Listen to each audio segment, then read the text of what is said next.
Kali ni saya nak cerita pasal pesakit saya yang alami keadaan juling. Pesakit muda, masih kanak-kanak yang datang dengan keadaan mata dia yang dah lari ke dalam. Atau dalam istilah optometris kami panggil sebagai juling esotropia. So klien saya ni yang mata dia dah mula lari ke dalam, bila kita kaji, bila kita track pada sejarah pada mata dia, bagaimana mata dia tu boleh jadi juling. Rupa-rupanya dalam tempoh yang singkat begitu kan, anak-anak ni melakukan kerja dekat yang terlalu banyak. Okey, disebabkan oleh musim PKP kita sekarang ni, dengan kita ada online kelas kan, kita belajar atas talian, belajar guna handphone, belajar guna laptop. Kemudian masa spending time yang banyak dekat rumah kan, kita dah tak pergi sekolah kan. So menyebabkan anak-anak ni tadi kan, dia banyak habiskan masa dia di depan skrin. Bila demand dia untuk melihat skrin ni setiap hari tu lebih daripada kita kata 4 jam sehari, so menyebabkan mata tu dalam keadaan yang kita kata terlalu kuat bekerja.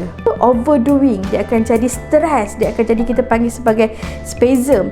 So bila dalam keadaan spasm, terlalu kuat bekerja, terlalu kejang pada otot dalam mata kita tu, akan menyebabkan seolah-olah mata kita ni macam ada power.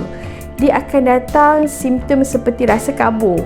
Dia pun dah bagi tahu lah dekat parents kan, bagi tahu dekat ibu dan ayah yang dia dah tak nampak jelas. Okey, sebab tengok TV atau sebab tengok laptop, tengok handphone, tengok tablet tu dekat-dekat lama kan. Jadi pun rasa macam kabur sangat. Jadi sama macam kita kan, kalau kita buat kerja komputer, kita tengok handphone ke, kita tengok laptop ke kan, kalau kita buat lebih daripada 2 jam, kadang-kadang kita rasa kenapa nak tengok jauh ni, rasa macam ambil masa sikit nak jelas. Itu yang jadi dekat pesakit saya ni, dia rasa kabur pandangan lihat jauh dia.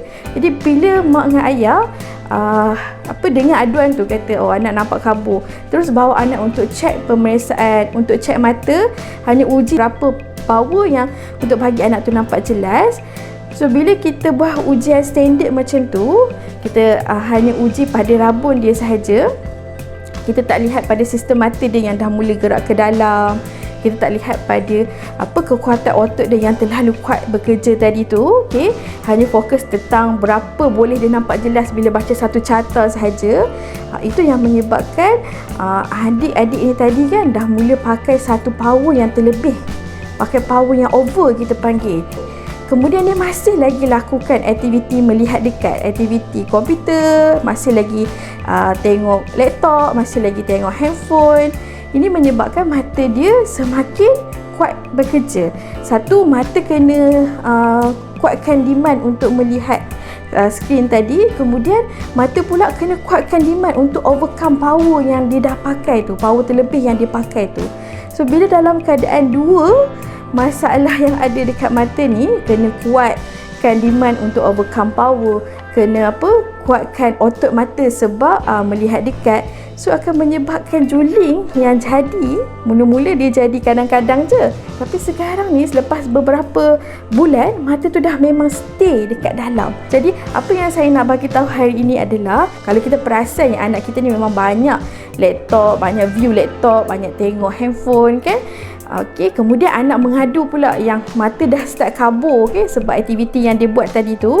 Saya nak bagi tahu ibu dan ayah, okey, untuk bawa anak jalani ujian dekat dia punya sistem dalam mata tu. Okey, jangan fokus pada berapa power nak bagi dia nampak jelas saja, sebab saya bimbang bila kita terus decide untuk bagi dia pakai power yang over, yang selalunya memang akan dapat power over tau, sebab mata dalam keadaan yang sangat kuat bekerja, dia tak relax. Jadi kalau kita terus decide bagi anak pakai power yang terlebih ni, juling yang jadi pada anak tu memang akan lagi nampak ketara.